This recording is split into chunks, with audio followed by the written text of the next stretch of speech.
The lower Omo Valley in southwestern Ethiopia is a truly extraordinary part of our world. It is a place where the earth itself seems to whisper tales of ancient times. This remote and rugged region, carved by the life-giving Omo River, is recognized by UNESCO as a World Heritage Site. This is not just for its stunning natural beauty, but because it holds some of the oldest known human fossil remains. The valley's arid plains, punctuated by dense riverine forests and sprawling savanna, create a dramatic backdrop. Here, time often feels as if it moves at a different pace, far removed from the hustle of modern cities. It is a land of stark contrasts, both challenging and beautiful for all who live here. Within this ancient cradle of humanity reside several distinct indigenous groups. Among the most fascinating are the Mursi people. They primarily inhabit the lands between the Omo River and its tributary, the Mago River. The Mursi are agro-pastoralists. This means their lives revolve around herding cattle and cultivating modest crops. For centuries, they have lived in relative isolation. This isolation has allowed them to preserve a way of life that is deeply connected to their ancestral customs. Their world is one where tradition is not just remembered but actively lived every single day, shaping their interactions with each other and their environment in profound ways. The Mursi people are renowned for their steadfast adherence to traditions passed down through countless generations. Their culture offers a remarkable window into practices that have sustained human societies for millennia. The Omo River is the very artery of their existence. It provides water for their cattle and fertile silt for their crops during its annual flood cycle. This deep dependence on the river has shaped their settlement patterns and their understanding of the natural world. To witness their way of life is to glimpse a different model of human society. It is one that is organized around principles of community, respect for nature, and the continuity of cultural heritage. Venturing into the world of the Mursi is to embark on a journey of profound discovery. Reaching the lands of the Mursi is an expedition in itself, a true test of determination.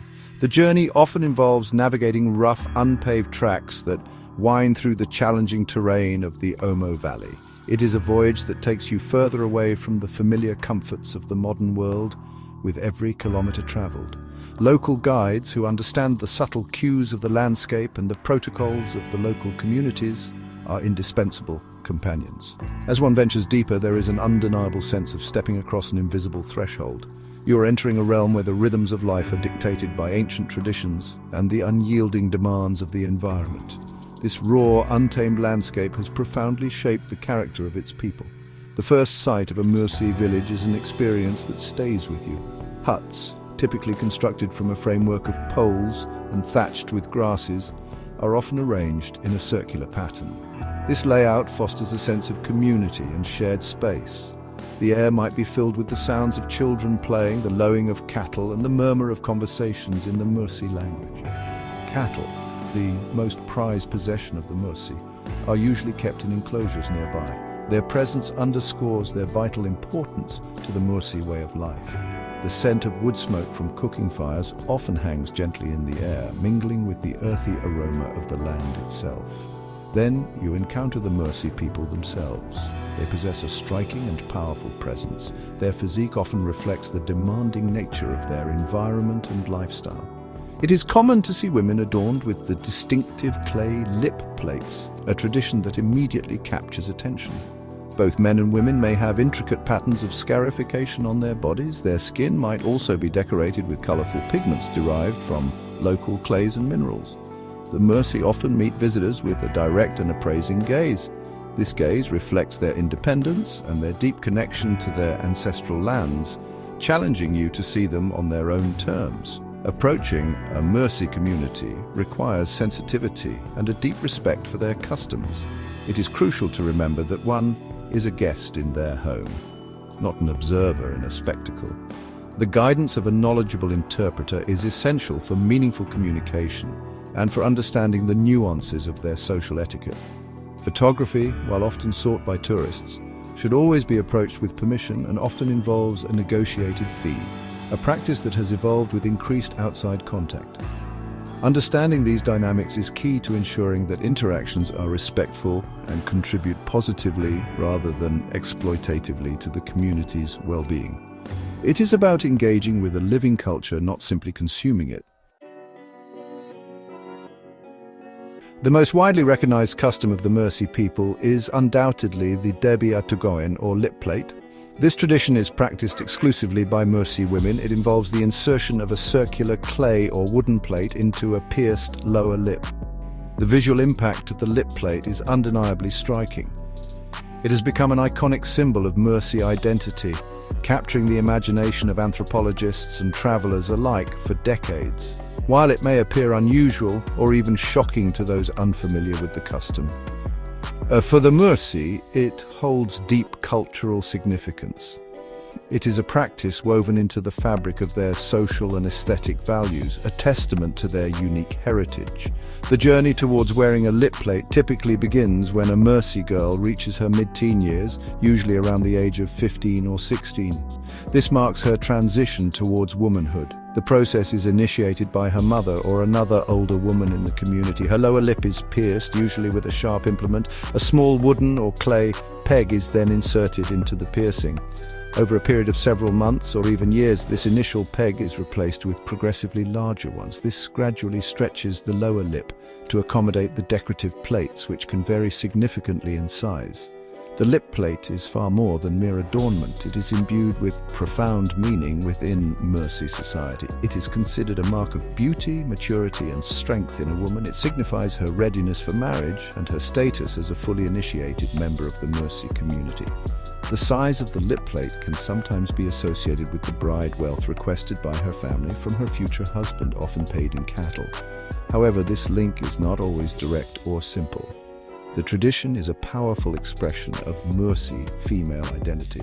It is a visual declaration of her cultural belonging and her connection to generations of Mursi women before her.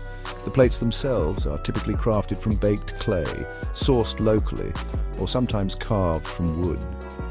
Women often create their own plates, decorating them with incised patterns or pigments.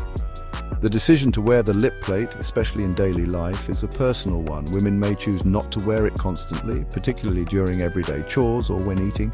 However, it is usually worn on important social occasions, such as ceremonies, dances, or when greeting visitors. The commitment to this tradition involves considerable physical endurance and is a testament to the value the Mursi place on this unique cultural emblem, a symbol of their enduring distinctiveness. While the lip plate is their most famous emblem, body scarification, known as kitchoga among the Mursi, is another profound and artistic form of traditional body modification. This practice is not limited to women. It is embraced by both Mursi men and women as a way to beautify the body and convey symbolic meaning. The raised, intricate patterns etched onto the skin are considered marks of beauty, sensuality, and resilience. Scarification is a deeply personal yet socially significant art form. It transforms the human canvas into a living testament of Mursi cultural values and aesthetic ideals, telling stories without uttering a single word. The process of creating these skin artworks is meticulous and requires considerable fortitude. It is typically performed using sharp thorns, razor blades, or other pointed implements to make small, precise cuts in the skin. To achieve the desired raised effect, substances such as ash, charcoal, or plant saps are often rubbed into the fresh wounds. This irritation encourages the formation of keloid scars, which stand out prominently against the skin.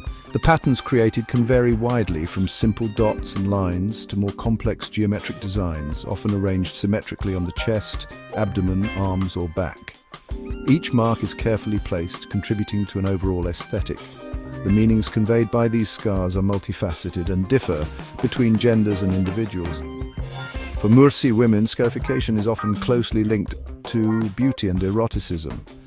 The patterns are intended to enhance their attractiveness and are seen as a sign of their ability to endure pain, a quality admired in women. For Mursi men, scars can carry additional connotations. They might signify acts of bravery, such as success in hunting dangerous game or participation in donga stick fights. Specific patterns could also indicate a man's progression through certain age grades or his status within the community, serving as a visual resume of his life experiences. The act of scarification is often a communal or peer group activity. It is a shared experience that bonds individuals together. The ability to withstand the pain of the process is a demonstration of courage and commitment to Mursi cultural norms. The resulting scars are not just decorative, they are a permanent narrative etched onto the body. They tell a story of identity, belonging, and personal journey.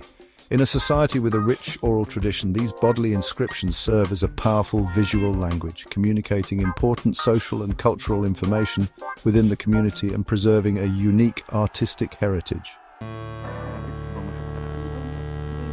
All right, let's dive into Section 5, Rites of Passage, focusing on donga stick, fighting and adornment. Among the Mursi, the donga stick fight stands as a formidable and, highly anticipated ritual. This traditional martial art is a thrilling spectacle of courage, skill and endurance, primarily practiced by young, unmarried Mursi men. You see, it's far more than just a sport, it's a crucial rite of passage. Donga allows men to demonstrate their prowess, prove their masculinity, and gain respect within the community. Now, these fights usually take place after the harvest season, when there is more leisure time and resources for communal gatherings. The atmosphere is, you could say, charged with excitement as participants prepare to test their mettle before an eager audience. The rules of Donga are well established, though they may seem brutal to an outsider. Two combatants armed with long wooden poles, known as dongas, face each other in an open area. The objective is to strike the opponent and force him to submit or perhaps flee. While blows can be aimed at most parts of the body, there's an unwritten code of conduct, and serious injuries are generally avoided, though not always. Referees, usually respected elders, oversee the duels to ensure fairness and to intervene if a fighter is in serious danger. The fights are accompanied by cheering, chanting, and the watchful eyes of young women, for whom the victors become particularly attractive. The significance of donga extends deep into Mursi social structure. Success in these contests elevates a man's status. It can enhance his eligibility for marriage, as demonstrating bravery and strength makes him a more desirable partner. Donga also serves as a controlled outlet for aggression and a mechanism for resolving personal disputes between individuals or groups in a ritualized manner. It reinforces the warrior ethos valued by the Mursi, essential for protecting their cattle and territory in a challenging environment. The champions of donga are celebrated figures, embodying the ideals of Mursi manhood and courage for all to see. Beyond the drama of donga, Mursi dress and ornamentation are vital expressions of their identity. Their attire is often minimalist, traditionally consisting of animal skins or simple cloth wraps. However, they compensate with elaborate body paint using natural pigments like white chalk, red ochre and yellow sulfur to create stunning, ephemeral designs. Headdresses, crafted from items like dried gourds, animal horns or woven grasses, are particularly elaborate during ceremonies. Beads, metal bracelets and earlobe stretching for inserting decorative plugs are also common forms of adornment, each element contributing to a unique personal and cultural statement, reflecting status, age and aesthetic taste. Section 6. The rhythm of life, livelihood and social fabric. The Mursi way of life is intricately tied to their environment and primarily revolves around two key activities: cattle pastoralism and subsistence agriculture. Cattle are not merely a source of food, such as milk and occasionally blood. They are the cornerstone of the Mursi economy and social system. The number of cattle a man owns determines his wealth, his status within the community, and his ability to marry. Cattle are the standard currency for bride wealth payments, cementing kinship ties between families. The Mursi have a deep emotional and cultural connection to their herds, and much of their daily life and seasonal movements are dictated by the needs of these precious animals for grazing and water. Alongside their pastoral pursuits, the Mursi practice a form of flood recession agriculture along the fertile banks of the Omo River and its tributaries. When the annual floods recede, they leave behind rich, moist soil ideal for cultivation. The primary crops grown include sorghum, maize, beans and tobacco. This agricultural produce supplements their diet and provides a degree of food security, especially during dry seasons when grazing might be scarce. However, their farming is vulnerable to the caprices of nature. Unreliable rainfall, droughts, pests and crop diseases pose constant challenges to their harvest, making their reliance on cattle even more critical for survival. Mursi society is organized around strong communal bonds, with age sets and kinship groups forming the fundamental building blocks of their social structure. An age set consists of individuals of similar age who progress through life stages together, sharing responsibilities and privileges. Decisions affecting the community, particularly those related to resource management, dispute resolution and defense, are typically made by councils of male elders. These elders command respect due to their experience and wisdom. There is a powerful sense of collective identity and mutual support within Mursi communities, with families often sharing resources and cooperating in tasks like herding and farming. Daily life in a Mursi village follows a rhythm dictated by the seasons, the needs of their livestock, and traditional gender roles. Women are generally responsible for domestic duties, which include fetching water and firewood, preparing food, caring for children, and cultivating the family plots. They also play a significant role in constructing and maintaining their homes. Men, on the other hand, are primarily occupied with herding and protecting the cattle, clearing new land for cultivation, and participating in community politics and defense. This division of labor, honed over generations, ensures the smooth functioning of their society and the well-being of its members. Section 7. Whispers of the Ancients, Mursi Spiritual Beliefs. The spiritual landscape of the Mursi people is centered on a belief in a supreme being or creative force, whom they call Tumwi. Tumwi is generally perceived as residing in the sky or in remote, high places such as mountains or prominent trees. Unlike many other religions, the Mursi do not typically engage in elaborate direct worship or build specific temples dedicated to Tumwi. Instead, Tumwi is seen as a distant but powerful entity, responsible for the major forces of nature such as rain, fertility, and the overall well-being of the land and its people. Respect for Tumwi is embedded in their daily reverence for the natural world. To bridge the gap between the human community and the divine Tumwi, the Mursi rely on ritual specialists known as Komoru. These individuals, often referred to as priests or shamans, hold hereditary positions of great importance within Mursi society. The Komoru are responsible for performing vital rituals aimed at ensuring communal prosperity. These ceremonies may be conducted to summon rain during dry spells, to enhance the fertility of people and livestock, or to protect the community from disease and misfortune. They act as crucial intermediaries, channeling prayers and appeasing spiritual forces on behalf of their people. Beyond the overarching presence of Tumwi, the Mursi also hold beliefs in ancestral spirits and their ongoing influence over the lives of the living. It is thought that the spirits of the deceased continue to watch over their descendants and can impact their fortunes either positively or negatively. Therefore, maintaining respect for ancestral traditions and performing appropriate rituals related to significant life events like birth, initiation, marriage, and death are considered essential.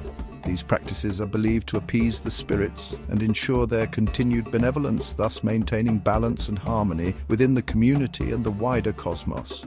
The Mursi worldview is deeply intertwined with their natural environment, and many elements within it hold spiritual significance. Specific trees, unusual rock formations, sections of the Omo River, or particular animals may be considered sacred or imbued with spiritual power.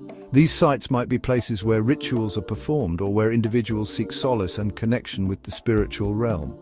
Alongside these beliefs, concepts of magic, omens, and the potential for curses also play a part in their understanding of fortune and misfortune. This complex system of beliefs provides a framework for interpreting the world and guiding their actions within it. Section 8. The Changing Tides, Modernity's Impact. In recent decades, the Mursi people have experienced increasing contact with the outside world, bringing both opportunities and significant challenges to their traditional way of life. Government administrators, traders seeking cattle or other goods, and notably, international tourists have begun to venture into their remote territories with greater frequency. This interaction has led to the gradual introduction of modern commodities, such as manufactured clothing, tools, and processed foods. The concept of a cash economy is also making inroads, slowly altering traditional exchange systems and creating new desires and dependencies within the community.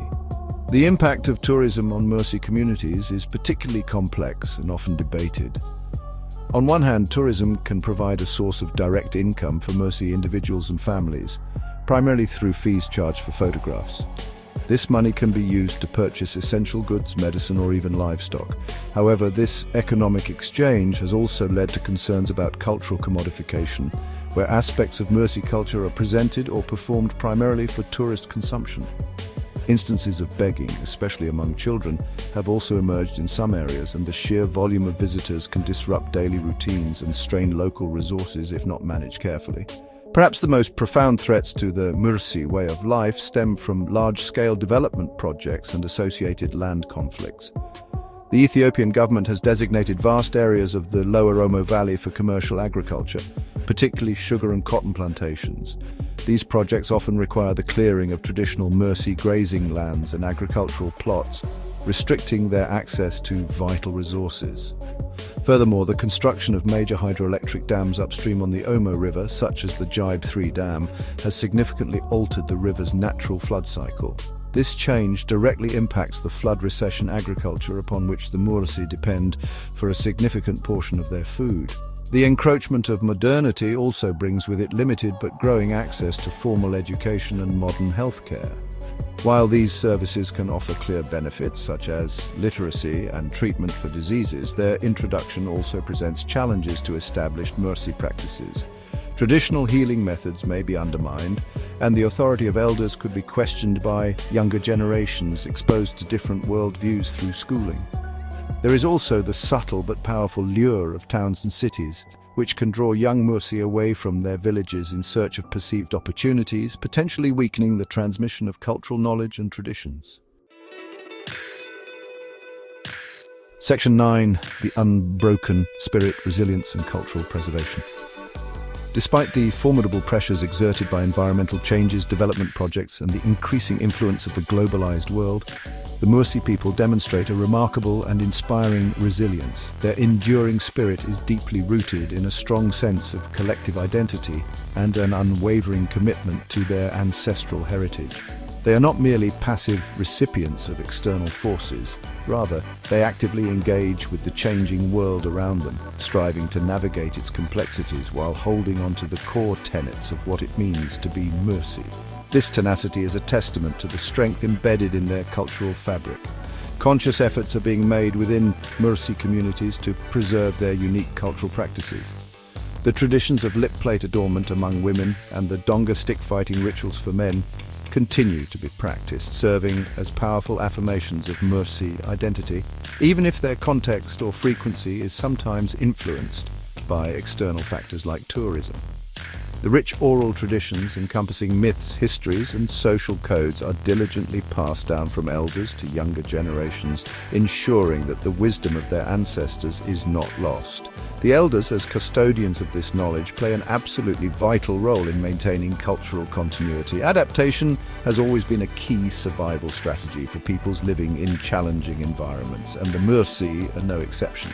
They are increasingly demonstrating a capacity to selectively incorporate aspects of modernity into their lives without completely abandoning their traditional values.